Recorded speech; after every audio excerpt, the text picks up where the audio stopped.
Good day ng 3:20 ng madaling araw. Ngayon po ay August 23, 2024. Ako nga po pala si Francisco Villaseran Jr. na ang tawag po sa akin ay Sir Jojo. Kung inyo pong naaalala pa na kung saan ay kamusta na nga pala ang mga masugid na taga-subaybay nung amin pong idinulog kay Senator Rapi Tulfo in action sa TV5. Ito po ay umere noong July 7, 2023 na kung saan ay mahigit isang taon na rin. Yung iba po ay nagtatanong na kamusta na ang nangyari ba? May nangyari ba? Kamusta na ang part 2? Sabi ko naman ayoko na sanang sundan. Pero minsan naiisip ko bakit hindi namin tapusin kung ano po yung aming sinimulan. Tungkol naman po doon sa na-ere noong July 7, 2023 sa Rapid Tulfo in Action, yun na nga, sabi ko nga ay nakaisang taon na rin na sabi ng iba ay wala namang nangyari. Huwag po kayong mag-alala kasi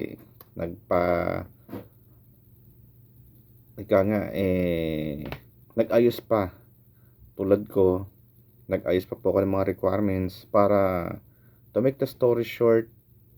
Ayoko naman kasi na nagagamit lang kami for popularity reason. Halimbawa ng isang tinatawag nating tumbukin na natin kay Rapi Tulfo in action.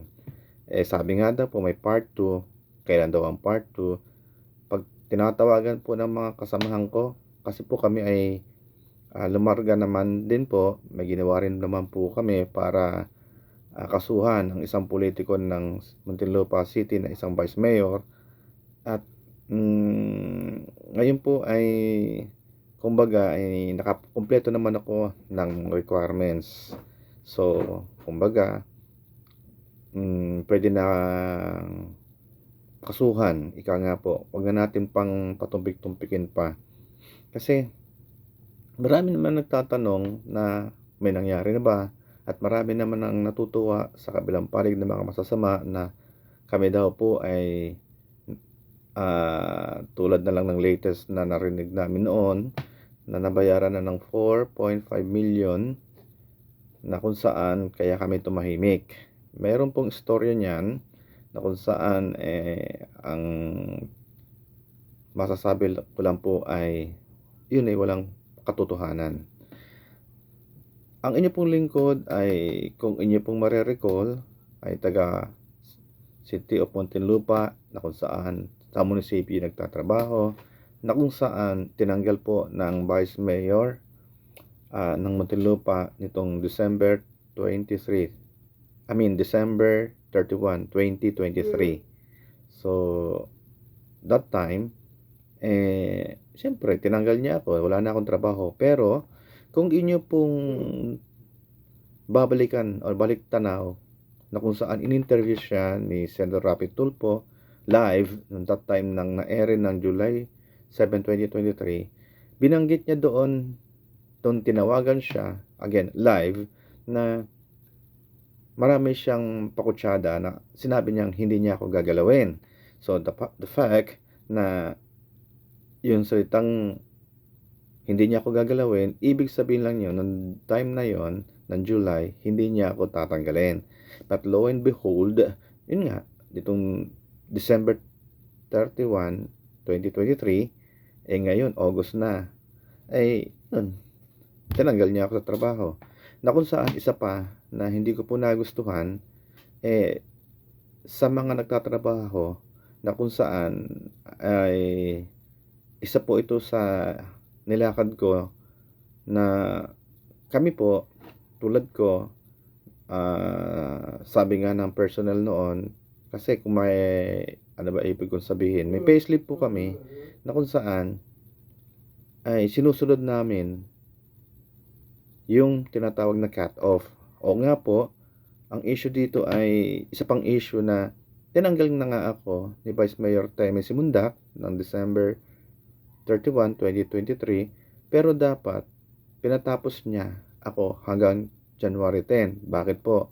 Kasi kung pagbabasehan po ang tinatawag na payslip, cut-off to cut-off po na dapat may sasahurin pa ako ng January 10. Subalit, so sad dahil nung ako'y lumapit sa personnel po dito sa amin sa City of Muntinlupa ay okay naman. Sabi nga po sa akin, Sir Jojo po kasi ang tawag sa akin, ganito po ang pamamaraan na gagawin mo para actually makuha mo pa yung hanggang January 10 kasi cut-off po tayo. Nasasahurin mo. So, ang ginawa ko, dahil yun naman po ang payo ng personnel, pumunta ako sa opisina po ng Vice Mayor's Office. Tapos, hinanap ko po doon yung taong si James Solsiaga na pagkaalam ko ay isa ring makatarungan at tumatanggap ng tama. Subalit, hinawan pa niya ako at siniraan pa na nagwala pa doon po sa tanggapan ng Vice Mayor's Office on time na yon. Ang akin lang po ay papapirmahan ko lang sana yung akin pong DTR na kung saan yun naman po ay itinuro ng personnel o ng HR para po makuha ko pa yung sasahurin ko ng hanggang January 10 kasi yun po ang cut-off na nasa payslip namin at kung saan ay ako naman po ay naka-biometric. Pag sinabi mong biometric, nag-attendance po kami niyan. At kaya nga po, naging walang problema sa HR dahil yun nga po, hanggang 10 dapat may sasahurin pa ako. Dangan lang itong nagmamagaling na James Solsiaga, hindi na po inaksyonan yung akin pong dapat na may sasahurin pa. Mantakin mo ilang araw din po yun, 10 days din po yun, kasi cut off to cut off. So, yun po, doon po natatapos yung lahat na sabi ko nga, ipagpapasa Diyos ko na lang. Pero, kung tayo po ay magiging legal, bawal pa rin po yun kasi sa labor, pwede ko po pong i-apila yun. Dahil kahit pa paano, sa 10 araw na yon ay may sasahurin pa po ako. Na kung saan, ayon naman sa batas, sabi nga po, pinagtanong ko rin po, sa amin pong engineer, salamat po engineer City Administrator Alan Cachuela, sa naitulong mo rin sa akin at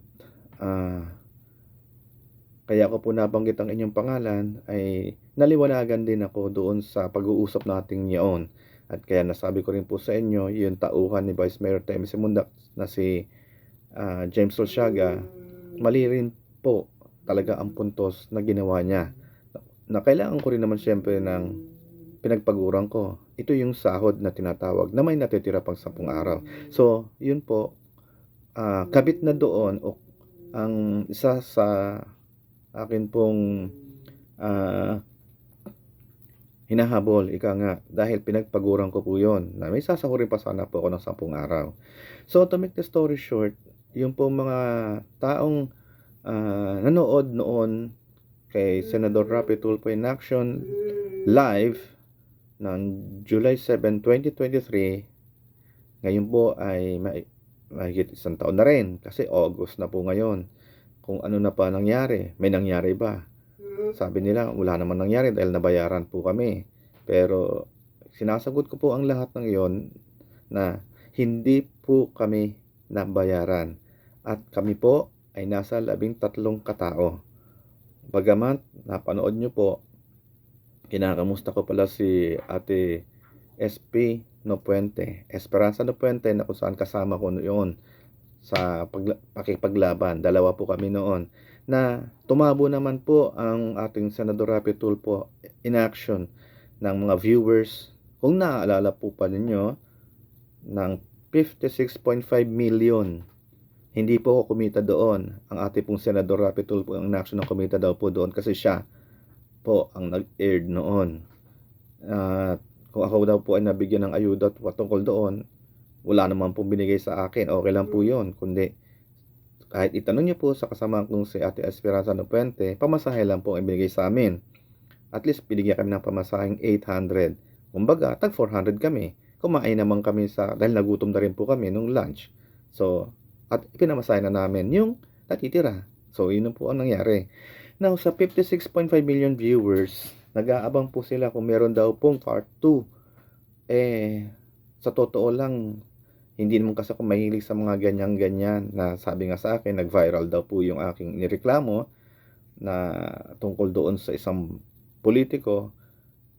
Tumbukin na po natin since yun naman po ay live na napanood ninyo yung pong Vice Mayor ng Muntinlupa, si Artemio Temi Simundak. Ay nako Lord, patawarin niyo po kung sakali po ako minsan ay nagtatanim ng galit, pero sa totoo lang, sino ba naman kasi ang hindi magagalit? Tinanggal na ako sa trabaho, hindi ko pa nakuha yung sasahurin ko na kahit pa paano 10 araw po iyon, na pwede rin naman pong maging labor dispute na pwedeng ipaglaban. Sabi ko, Lord, bahala ka na sa mga taong katulad nila na kung saan ay wala yatang Diyos sa puso nila, kundi ang paggawa ng masama. Anyway, lahat naman ng atin pong mga ginagawa dito sa mundo ay meron pong kabayaran. At tungkol po doon sa Vice Mayor ng Muntinlupa na akin pong boss na si Artemio Simundak, darating din ang pagkakataon na makikita mo kung saan ka nagkamali. At tungkol po sa ibig kong ipaunawa, kaya po ako ng video na to, tuloy po yun, huwag kayong mag-alala. Bakit po? Natapos ko na po yung mga kailangang dokumento, papeles, kasi po mahirap lang kami. Wala po akong abogado. I mean, wala po kaming abogado. Mahal po kasi ang abogado, pero sa awa ng Diyos, sa mga ibinibigay niyang way, kung paano ang pamamaraan, natapos ko na po at po pwede na pong muling buhayin na napapanahon para po ikaso. So, hindi ko na po babanggitin yung ibang mga pamamaraan kasi baka maamoy ng kanyang mga aso ni Temi Simundak na Vice Mayor ng Muntinlupa, unahan na naman niya kami. Siyempre po, politikong tao yan. Dito sa sanglibutan, makapangyarihan niya kahit paano dito sa Muntinlupa, lalo na may pera. Kami naman po ay walang pera.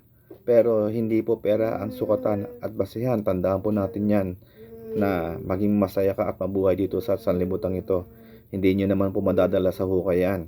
Ako naman po, sabi ko sa Panginoon Diyos, wag mo lang akong pababayaan. Kasi, Lord, alam mo naman na meron po akong mga alagang PWDs. Tapos si tatay ko, 85 years old na. Kabe-birthday lang nitong August 21. Ninoy Aquino Day po yon. So, nasasabi ko po ito sinasabi ko sa inyo dahil minsan pag ako po ay lumalabas nga at marami nakakakilala sa akin, sino nga naman hindi makakilala doon sa Muntinlupa na ay si Sir Jojo, yan yung nag-viral ng 56.5 na million viewers ni Rapi Tulfo in Action. Ano na ba nangyari? Pinapaliwanag ko po sa inyo na siyempre kailangan ko rin naman kumayod para po mabuhay dahil nga tinanggal niya ako sa trabaho. So, huwag po kayo mag-alala, kahit po sabihin natin na wala ng part 2, ayoko na po na magamit lang kami for popularity reason.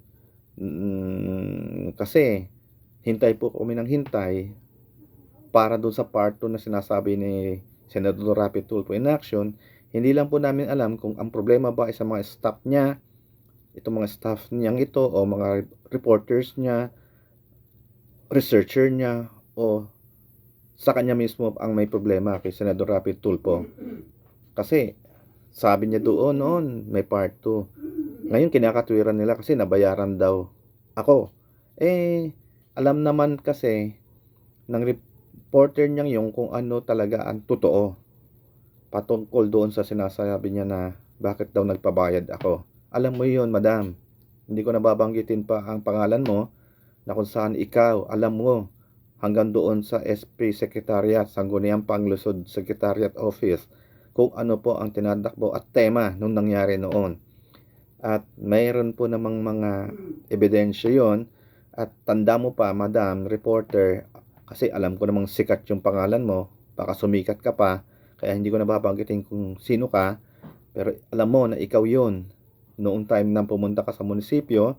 Tapos yung pangalawang punta mo, hindi mo na pinasabi sa amin. Ang kinausap mo na lang ay si Vice Mayor Temi Simundak nang hindi namin alam. So, doon na namin naintindihan na, alam na. Yun na po yun.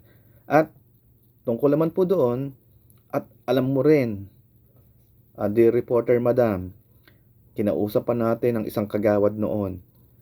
Naka-video po yon na sinasabi mo, kausapin ko, patungkol doon sa involved na 60,000. Kaya alam mo na ano ba ang nangyari doon sa bali 60,000 plus 7, mga nasa 70,000 po pala yata yon.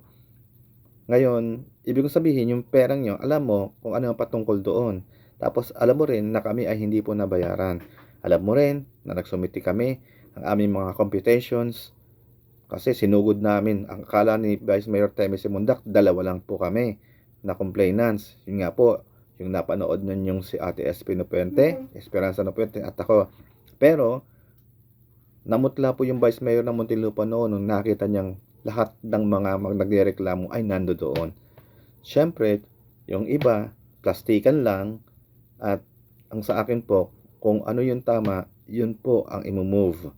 Now, to make the story short, sinasabi ko lang po ito, tuloy po ang laban. At patungkol po sa isa naming kasamahan kay Kuya Jojo Clemente, na alam din niya, taga-Alabang po yun, nasa Alabang ko rin nalaman na kami daw po pala ay nabayaran na ng 4.5 million. Bakit? Kasi nagtulong-tulong daw po yung mga kapatid ng amin pong inaakusahang Vice Mayor Temi Simundak ng perang 4.5 million. Ang tanong, saan napunta yung 4.5 million na tawag dito na pinagtulong-tulungan daw ng magkakapatid na ibigay kay Temi Simundak? Yun po ay hindi po chismis, dahil doon po mismo sa Alabang, yun po ay hindi ko alam na may ganun palang senaryo. Bayad na pa daw po pala kami ng 4.5 million, kaya kami tumahimik. So, para po matapos din yung mga issue na yan, sa awa ng Diyos, alam ko na hindi naman niya ako pababayaan, dahil ika nga, may kasabihan po tayo, the truth will prevails. Doon lang po tayo sa pawang katotohanan. So, inilalabas ko po ang lahat ng mga katotohanan at may mga dokumento po kami. Ngayon, kahit na po wala ng part 2 ni Rapid Tulfo in Action, okay lang po yun kasi meron na po kaming isinasagawang pamamaraan na tama at ayaw lang din naman naming makasuhan ng tinatawag nilang forum shopping. Naghintay kami, Sir Rapid Tulfo in Action, sa'yo. Pero wala. Sabi nga ng mga kasamahan ko, ginamit lang kayo, kaming dalawang complainants for popularity reason. Now, ito nga po, baka nauuyam na kayo sa sinasabi ko. Finally, natapos ko na pong lahat ng mga dokumento na kailangan para po kasuhan po. Sa awa ng Diyos, siguro basta malalaman nyo na lang po na naikaso ko na yung pong amin pong pagtatanggol sa aming mga sarili patungkol sa issue ng dito sa Vice Mayor Temi Simundak na tinatawag nating VMO Support Foundation na illegal. Yung VMO ay Vice Mayor's Office Support. Ito po yung foundation niya na kahit po sa ngayon sabi nga ng mga taga-opisina doon na hindi ko na lang pinapansin, ay tuloy pa rin yung foundation ni Temi Simundak. So wala namang problema yun, wala na ako doon sa kanya tinanggal niya na ako So yun po mga kapatid, Ang akin lang po, siyempre mayroong mga magagalit sa akin, may mga magtatangka pa ng hindi maganda. Ang Panginoong Diyos, tandaan natin, ay buhay. Hindi niya pinapahintulutan ang kanyang tao o lingkod ng Diyos na mapahamak. Pagkos, lagi niyang tinutulungan ito para maipakita sa mga tao na kailanman ang kasamaan ay hindi mag-aani. Ang kasamaan ay hindi magtatagumpay sa huli. Ang katotohanan, bagamat ikaw ay walang salapi, ang Diyos, tandaan natin, sabi nga nila, lahat ng mga nakikita mong yan ay hindi sa kanila, kundi ibinigay, pinahiram ko lang sa kanila, ang sabi ng Diyos. Kaya, bahala na po ang ating Panginoon Diyos, ipanalangin nyo rin po kami, dahil siyempre, sa labanan, mapera po yung amin pong inireklamo, kasi nawa po kami ng ating Panginoong si Jesucristo. Salamat po sa lahat.